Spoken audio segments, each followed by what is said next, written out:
你已經申請了 Vermont 域，對於你們家庭來說，這是一個很好的選擇。那麼接下來會發生什麼呢？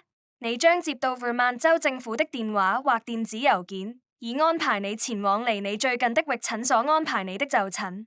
你可以在這裏完成申請並回答問題，以確保你符合資格。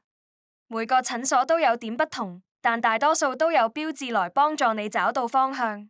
在診所裏面，你會找到候診區，友好的工作人員隨時為你提供協助。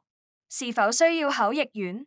我們也可以為你的約診安排口譯員，確保所有領取福利的人前來這次約診。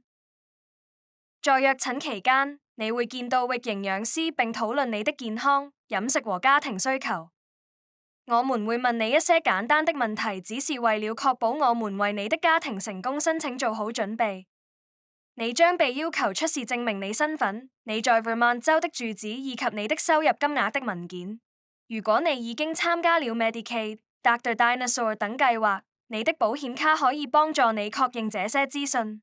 我們會進行一些簡單的測量，例如身高、體重，也許還會快速檢查你的鐵質水平。如果你的醫生最近已經為你檢查過，請帶上健康評估報告，我們也許可以使用這些測量數據。你還需要簽署一些表格，每個家庭的需求都不同，所以每個家庭的域計劃也不同。我們將為你制定並解釋適合你的食物福利，任何水果和蔬菜、全穀物、牛奶和芝士，還是嬰兒食品，你的食品包都能滿足你的家庭需求。你將獲得域卡，可以在雜貨店購物時使用。我們會回答你的問題，這樣你就可以為首次購物做好準備。